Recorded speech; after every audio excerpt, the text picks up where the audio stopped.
शहर को राख कर डाला। लेकिन मेरे अजीजों, मेरी इस गुफ्तगू को याद रखना, चंद दिन आएंगे फिर देखना आप उन्हीं गज्जा के बच्चों के हाथों में परचम इस्लाम लहराता हुआ देखेंगे, और उन जालिमों के आंखों से आंखें मिलाकर बात करने वाले जवानों को पूरी दुनिया आलोचना कर रही है, तनकीद कर रही है, ये बच्चों के कातिल हैं। एक नुक्ते की बात अर्ज कर रहा हूं, हॉस्पिटल पर बम गिरा देते हैं। आपको पता है फिलिस्तीन में अभी तकरीबन 8000 बच्चे मारे गए, जिनकी उम्र 6 महीने, साल भर, 2 साल, 4 साल, 5 साल। बच्चों को कोई भी निजाम से ताल्लुक रखने वाला हो, रहम की नजर से देखता, किसी भी धर्म वाला हो। लेकिन ये जालिम क्यों बच्चों को मार रहे हैं पता है? वजह सिर्फ ये है, वो खौफ सता रहा है जो इकबाल ने 100 साल पहले कहा था, सुना है कुदसियों से मैंने कि वो शेर फिर होशियार होगा। इकबाल ने कहा था, सुना है कुदसियों से मैंने कि वो शेर फिर होशियार होगा। कौन सा शेर? निकल करके सहरा से जिसने उलट दिया था तख्ते रोमा को। क्या बात है, वाह वाह वाह। वो शेर फिर होशियार होगा।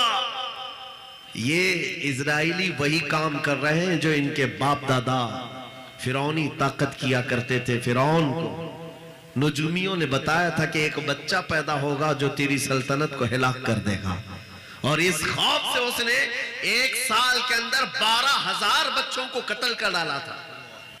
नुजूमियों ने बताया था फिरौन के ख्वाब की ताबीर में 12,000 बच्चों को कत्ल कर डाला, लेकिन जो बच्चा इसकी सल्तनत को हिलाक करने वाला था वो मूसा अलैहिस्सलाम थे। पैदा भी हुए और फिरौन के घर में ही अल्लाह ने उनको पाला। आपको पता है, तफसीर उठा करके देख लें, जब हजरत मूसा अलैहिस्सलाम की माँ, उनकी विलादत का वक्त करीब आया तो तहखाने में गई, बेटा पैदा हुआ। हालात ऐसे थे कि फिरौन जो भी बच्चा पैदा होता ज़बह कर देता था। कुरान में आया, युज़ब्बिऊना अब्नाअहुम व यस्तहयूना निसाअहुम। लड़की पैदा होती तो जिंदा छोड़ देते थे, बेटा पैदा होता तो ज़बह कर देते थे। अब मूसा अलैहिस्सलाम जब पैदा हुए तो क्या किया?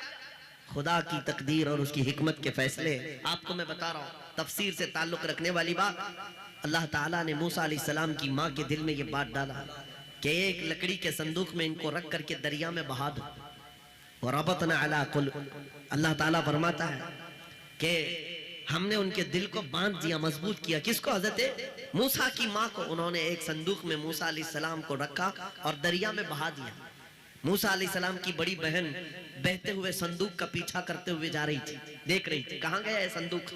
सीधे फिरौन के बागीचे के किनारे जाकर लग गए। फिरौन की औलाद नहीं थी, फिरौन की बीवी वो बागीचे में टहलने आई थी, देखा एक संदूक आकर लगा है, गुलाब जैसा हसीन बच्चा है, उठा लिया, प्यार किया और लेकर के आई।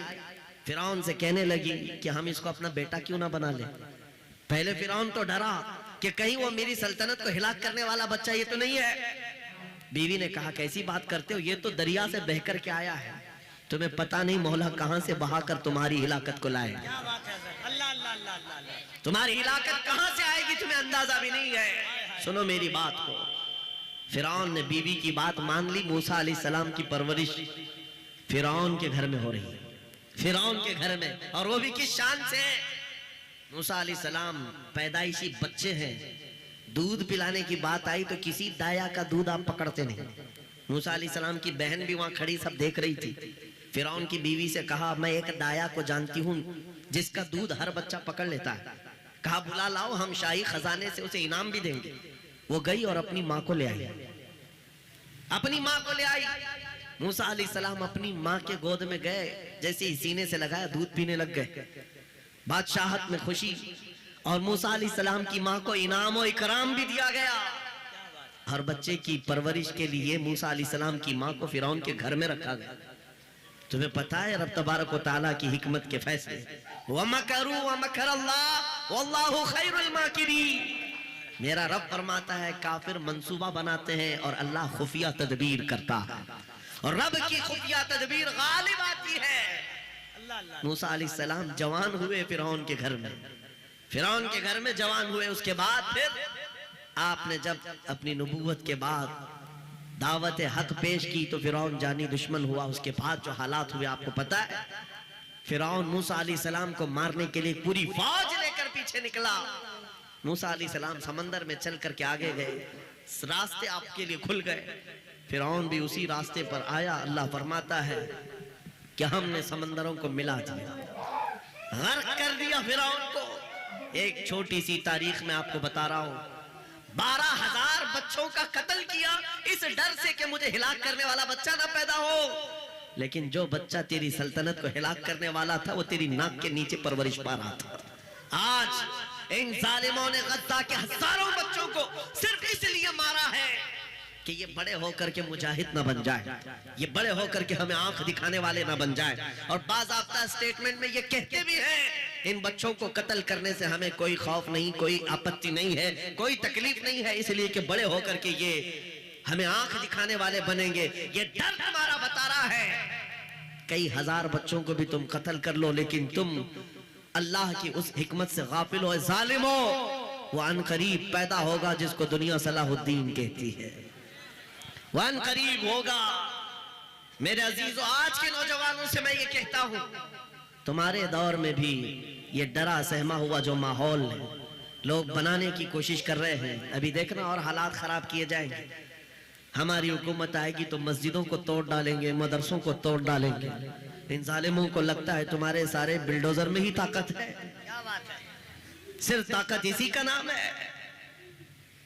राज मिल जाए, तख्त मिल जाए, उस वक्त कुछ लोगों के ऊपर जुल्म करना आसान है, जिस तरह चंगेज ने भी किया, हलाकू ने भी किया, बड़े बड़े जालिमों ने किया है। और उनका हशर भी तुम्हें मालूम होना चाहिए। इंशाअल्लाह वो वक्त आएगा जब खसो खाशात की तरह तुम बहा दिए जाओगे, अखबारों में तुम्हारा नाम तक ना होगा। और अगर कुछ बाकी रहेगा तो क्या रहेगा? न घबराओ मुसलमानों, अभी खुदा की शान बाकी है, अभी इस्लाम जिंदा है, कुरान बाकी है। ये जालिम काफिर क्या समझते हैं जो रोज हमसे उलझते हैं? अरे अभी करबला का आखिरी मैदान बाकी है। नारे तकबीर, नारे रिसालत, मुहाफिज़े नामूसे रिसालत, मसलके आला हजरत। नौजवानों, इस यकीन और के साथ और ईमान के साथ अपनी जिंदगी को आगे बढ़ाओ। खुदारा मैं तुमसे कहता हूं, अगले दिनों के बाद जब तुम्हारे इम्तिहान का वक्त आएगा, हर उस्ताद अपने बच्चे को इम्तिहान की तैयारी करा रहा होता है।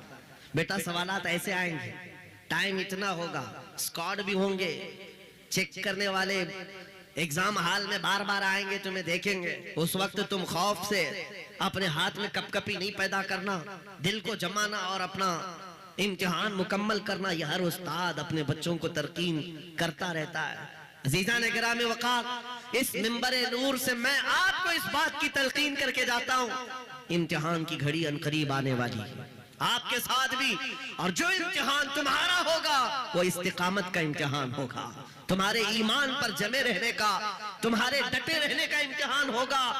देखना बहुत सारे पार्टी बदल लेंगे, बहुत सारे मसलहतों के पर्दों में छुप जाएंगे, बहुत सारे लोग किसी की धोती में पना ले रहे होंगे, कोई किसी की साड़ी में पना ले रहा होगा, लेकिन जो आशिक़ मुस्तफा है वो बढ़ चढ़ करके ये ऐलान कर रहा होगा, अपना सब कुछ गुंबद खजरा कल भी था और मेरे नबी से मेरा रिश्ता कल भी था। बस इस बात के साथ तुम्हें जमे रहना है, यकीन के साथ, एतमाद के साथ। अज़ीज़ान गिरामी वक़ार, कौन सी ऐसी ताकत है, कौन सी ऐसी कुव्वत है जिसने इस्लाम को खत्म किया या खत्म करने की ताकत रखती है? अल्लाह करीम जल्ल शानुहु खुद कुरान पाक में फरमाता है, युरीदूना लियुत्फिउ नूरल्लाहि बिअफ़वाहिहिम व यअबल्लाहु इल्ला अन युतिम्मा नूरह। अल्लाह फरमाता है ये जालिम अपने मुंह के फूंकों से इस्लाम के चिराग को बुझाना चाहते हैं, और अल्लाह तबारक व तआला इस चिराग को मुकम्मल करके रहेगा। दीन इस्लाम, अभी आप सुन रहे थे, इस्लाम था, इस्लाम है, इसके साथ कुछ नहीं होना है, आपका इम्तिहान होना है। हमारे मरने के बाद अल्लाह ताला इस दीन की हिफाजत के लिए औरों को पैदा करेगा। वो कादिर मुतलक चाहे तो सख्त जानी दुश्मनों से भी ईमान वाले पैदा कर सकता है। हाँ, ये बात याद रखिए आप। ततारी जिन्होंने बगदाद को हिला करके रखा था, रब तबारक व तआला ने उन्हीं के सीनों में ईमान की दौलत दी और वो मुहाफिज इस्लाम बन गए।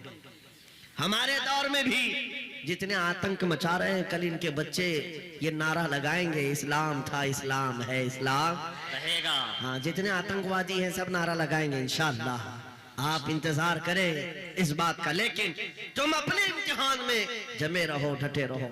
अगर तुमने नबी पाक सल्लल्लाहु अलैहि वसल्लम के इस दीन के साथ, इस शरीयत के साथ नाइंसाफी की, तो कल मेरे आका को क्या जवाब दोगे? कल मैदान क़यामत में तुम्हें खड़े होना है, हुजूर पाक सल्लल्लाहु ताला अलैहि वसल्लम की बारगाह में जवाब देना है। अगर मेरे आका ने पूछ लिया कि जिस वक्त मेरी शरीयत पर हमले हो रहे थे, जिस वक्त मेरे दीन को कुत्ते नोचने की कोशिश कर रहे थे, ऐ नौजवान बता तू मेरी सुन्नतों के साथ कितना अमल कर रहा था? तुम क्या जवाब दोगे? आका, मैं आपकी दाढ़ियां निकाल करके गटर नालियों में फेंकता था, मैं यहूदियों और ईसाइयों के तरीकों पर चलता था। क्या तुम नबी पाक को यह जवाब दोगे? आका, रात भर में गाने सुन करके सोता था, सुबह फजर की नमाज कज़ा करता था, ये जवाब दोगे?